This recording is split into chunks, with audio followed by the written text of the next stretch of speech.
Oh goodness. Bob Marley. I was 3 looking at Bob Marley in front of a TV screen saying I want to do that. And it was him singing a song in the spirit. And it just felt like it moved me so much at a young age. I remember thinking to myself, that's what I'm going to do. And so Bob Marley for that. Were you a Tupac fan? I was a Tupac, yeah, I'm still a Tupac fan. What you mean? What's your favorite Tupac joke? Oh goodness, got too many. We were just listening to I Ain't Mad At Ya, and I realized that song is about 12 hours long, but it was so beautiful. It's a long, it's a long song, but it's so beautiful, and it was just like, in that era, I didn't really hear anything that sounded like emotional in the slightest coming out of West Coast. And he was repping the West Coast at that point.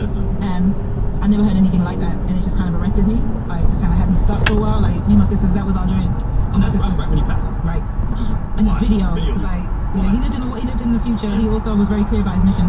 Whether he was clear or not, he was clear about his mission. Right. And he got it done. Yeah. You know, it was on his purpose. Yeah. Fish and chips or bangers and mash? I know these questions. This is definitely a... Well, look, this is my homie. He's from London.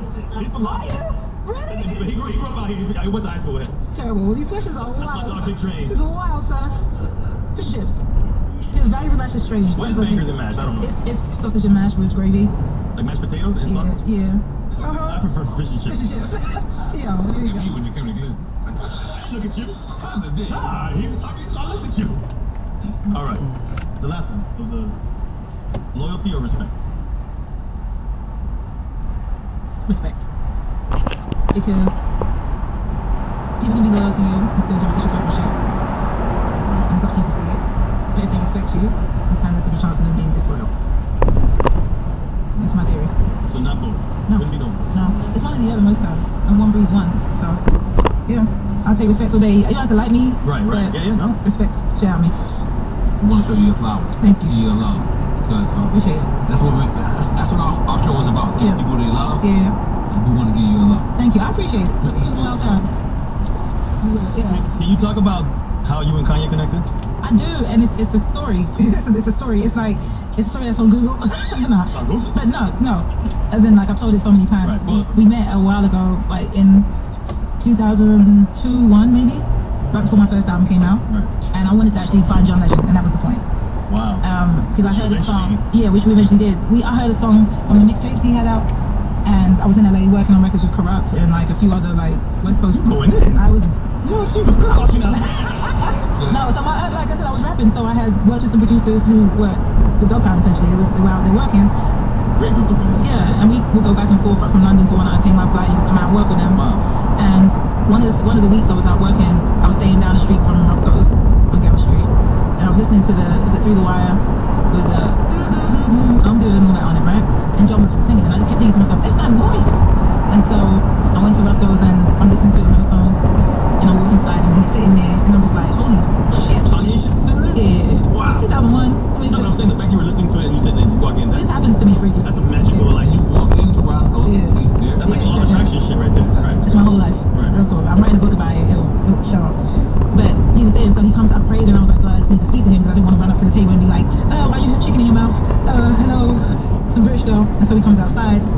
After I literally say, thank you, God, amen. He walks outside. I was like, oh, thank you, Jesus. Hey, Kanye, really love you. We have some people in common.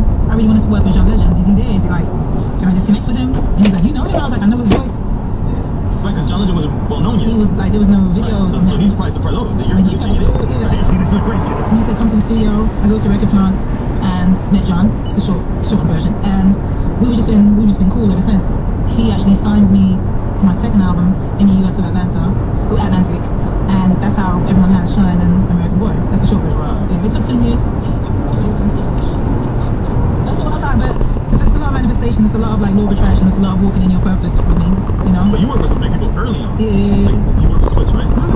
Swizzy was one of the first people who wanted was inside me in like 2001. Is this before you're doing the West Coast back and forth? No, while I'm doing it, before my first album comes out, I go for meeting with Swiss and Grady because I had a long career. I had a skate shoe. It's probably called Etnies. If you're a real skater, you know about Etnies. I had a shoe with them, and I was like, young black girl from London. No, I just like the shoe. I was in this rap culture. I like the shoe.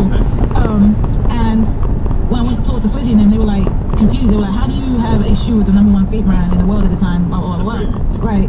And they were like, we just don't have our infrastructure right, but you know, our eyes are on you. And so when it came around for Shine, here came the opportunity to work with Swizzy, and he said absolutely, and he produced the title track. Wow. So you know, it's been a lot of lined up things, a lot of like stars in motion. Yeah. CeeLo, Cool and Shine. Yep. Who else? I worked with everybody I've wanted to work with. Jax, like a bunch of people. Everyone I've wanted to work with, I've worked with. But it's funny because these names, from what I know, it was her. Is it like after you're well established, like you worked with these people very early in your career? Yeah. And part of it was like, who is this girl, and why is she good? And part of it was like the label being like, not label, but John being like, hey, listen to this artist. He's executive producing it, right? Yeah, I was on his label at the time. I'll say John Legend. I was on his label at the time. And our partnership or our friendship was based on you do melodies really well and you do lyrics really well. Like we work really well together. Oh, and that's it. And that's literally why we work so well, you know? So it's been a journey. It's been a long time. A lot like every stuff. And I said I'm writing a book about it. It'll be out when it's almost done. Like, is that really like a theme in the book? Manifestation of law of attraction, how I did it is the thing. The recurring factor is put it in the world, write about it, and go to work. Like, so write about it, write your journals, do what you gotta do, put it on the board, and go to work. Go to get it done. And I do that. Vision board, put it on the mirror, it don't matter whatever. Write it down. Yeah, get it done. It works. It does work. It does. I agree. Yeah. But also go to work. I'm telling you, you have to meet your luck. Yep. That's what I tell people. Luck is real. Yeah. You have to meet your luck. Exactly. It's cool. Yeah. Good time. Like I done seen him perform in London so many times. Like this? No. No, like you're a whole legend. I want to give you your flowers. You know that. Please don't. Yeah. I give you flowers. Don't give me flowers. You are. Thank you so much. You are. You have a new project that came out this year, right? Yeah, it came out a couple months ago called The Outer. And it was born in the Panini. The pandemic. The pandemic. In a panini? Yeah. The pandemic. It was a tough time for everyone, but it was also a moment of clarity for a lot of people. And I was coming out of a real moment of like reorganizing my entire stuff, like my life, everything. And so walking through this whole period, I had to focus on life. I had to focus on who I was as a person, flip it all around, and then get back to like who I am in my heart and who I am, who I was raised to be. And every single song on this album is a reflection of that. From Roses, which pairs so nicely with my roses, to Love, to yeah, it's really like you have a new theme song for the Roses section. But it's really about that because the world as it is right now, and this is my whole thing with this album, the world as it is right now, it's determined to suppress our light. Right? Every time you look at anything online, you think to yourself, oh God, the world's going to hell in a handbasket. But it's not, you know, because you exist and you have light in you. And so my thing is like, look at your light. Go to your light every single time. And if you don't have the words, put on a record that does have it. You know, and affirm who you are as a human and as a great person. And live from that space. Even if it's for 5 minutes every day. That's better than nothing. You know? So that's it. Stay out. It's out right now. Yeah, and it's a fun time. It feels good. Yeah, was it independent? So that's no more major record label? I've been independent since 2020. How do you like that difference? People love major labels. I'm just saying, you do it. I get the infrastructure. I get it. I like it. Yeah. So, what do you love independent more? I love being able to see where everything is. Yeah, that's my thing. With a major, it's so many moving parts. Yeah, man, Yeah. That's the thing though, look, aerotek did incredible work. I love them. They're still cool, you know? We had a wonderful project. It's great. Nothing's crazy. But I can see where all the parts are. And also I'm grateful that I'm the kind of artist where I don't have to move at anybody's pace but my own. I can live a real life, which is part of my whole personal reorganization. I wanted to live a real life and not just be music focused. And every single minute I'm on a flight trying to promote this or do that, and I don't actually get to live and have a family or da-da-da-da, you know, like. It doesn't serve the art justice. It doesn't serve the art. I can't live. If I can't live, I have nothing to speak about. Yeah. And I'm that person. I need to live to speak about some shit. So, to me, I like this idea of being able to take my time a little bit. It's a little tougher. It takes a little bit longer sometimes. Right. But for the most part, it's good. It's a good time. Yeah. So, you know, here at Drink Champs, we love Prince stories. And I hear that you have some Prince stories. I do. Prince, my manager calls it like the Wayne Brady effect. You know in the Dave Chappelle show where he would just pop up on Dave? Like Wayne Brady would just pop up on Dave? He would just pop up on you? It would just be random moments in my life. Like people just popping up around you. It was a wonderful time. No, I have a good life. But Prince was one of the ones.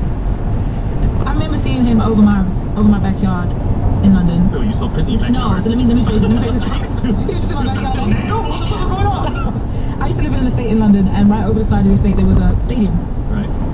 And I remember hearing him sing Purple Rain and seeing the purple lights around the stadium. I never saw it, but I was just there thinking like, ooh, like, oh my God, like this Prince is in that building. I know it. I can hear it. So I get signed, and I have the same lawyer as him, and I don't realize I have the same lawyer as him for a while. And then he says, no, yeah, I also represent the sign, this, you know, the Prince, formerly known as. I'm just like, okay, everyone's everyone. And then he says, yeah, come. Year before 2 years before I actually won my Grammy, I come to the House of Blues. Prince is doing the after thing, and I'm like, all right, whatever. Prince ain't coming out to no House of Blues, but that's his thing. He would do that. Pops up, yeah. And I'm getting drunk, and Prince doesn't drink. That's when I stopped drinking vodka. But he pops up around 2 in the morning. Like all the alcohol left my body. I was sober. That's what the minute I was realized he was there, I was like, oh shit. Gather myself. And so he's in the back, and they call me in, and it's him and Jimmy Jam and Terry Lewis, Right. legends. Yeah.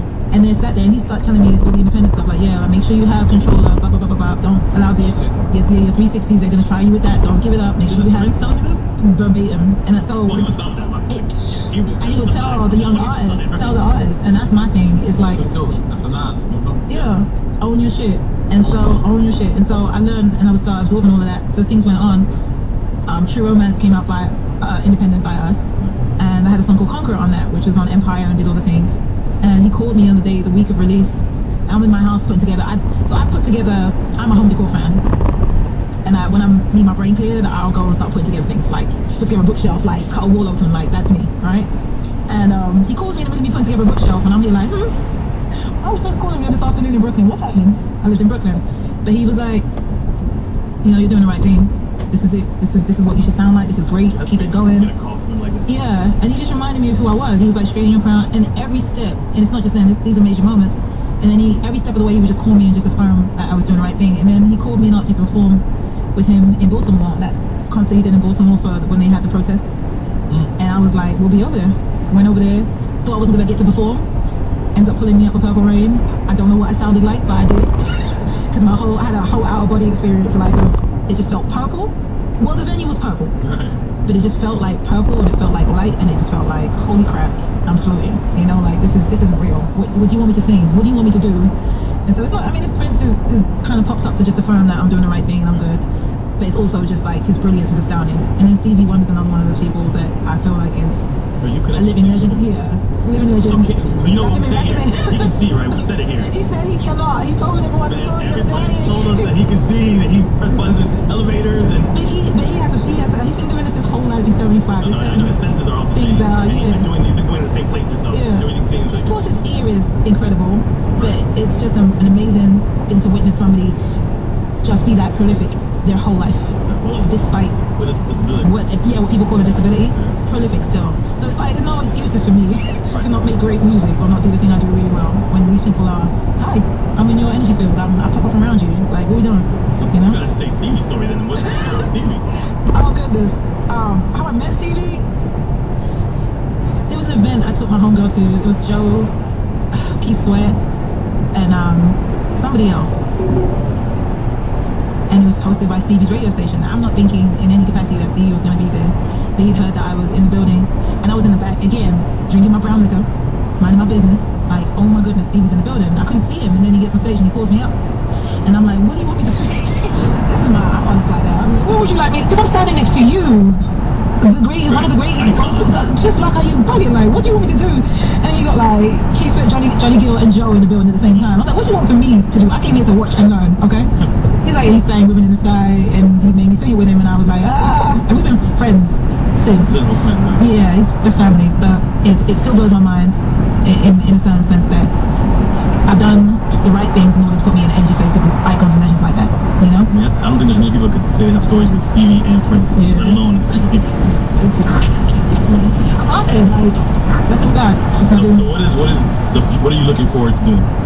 Oh, well, I have a radio show and I have music. I'm looking forward to interviewing you both. No, but in LA then, right? In LA, yeah. Does he do it in LA too? Evo's in New York. Oh, okay. Yeah. I thought that one studio was all over there. No, it's 2 different studios. It's about 12 stations at this point. So many stations. But we're on Apple Music Hits, and we keep the legacy and giving people their flowers. No, so I'm like, it'd be lovely to talk to y'all.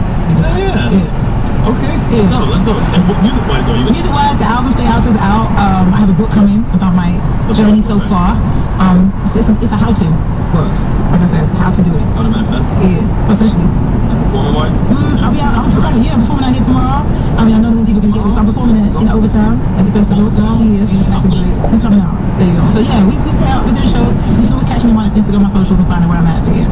Well, thank you for joining us. Thank you. Appreciate you so much. Thank you for having me. I'm like, again, my roses. Everybody make some noise for themselves.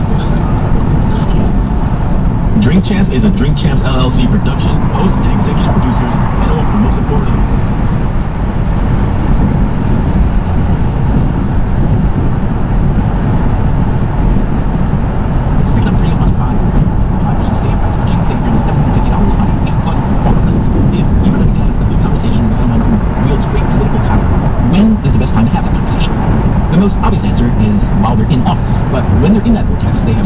operatives to not speak candidly or to just promote their agenda.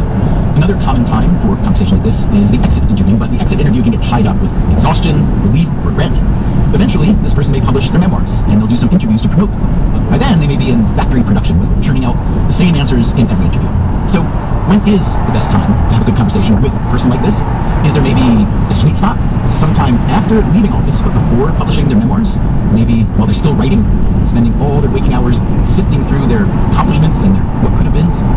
Let's hope that is the sweet spot, because that's when we caught Antony Blinken in the conversation we're about to hear.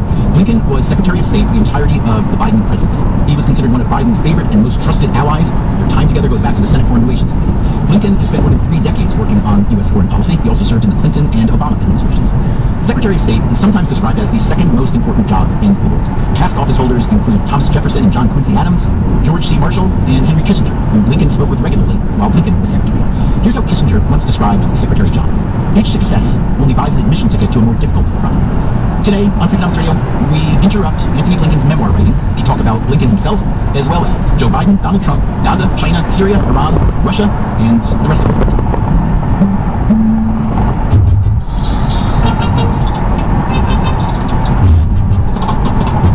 This is Freakonomics Radio, the podcast that explores the hidden side of everything, with your host, Stephen Duncan.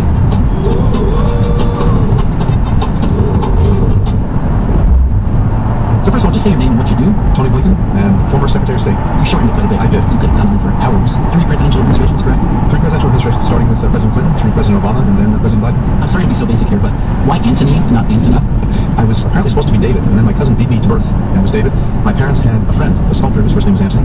They liked the name, and there it was. And ever since, I've had to deal with the fact that there's no H in it. So, while we're at it, you have a pretty interesting family background. Can you give me that? What I really want to know is the degree to which your family background informed the way you think about the world, including the promises of the world, but also the perils. I think so many of us are the product, in no small measure, of the conversations we have around our dining tables, our kitchen tables, and the stories we hear from our families. That's very much me.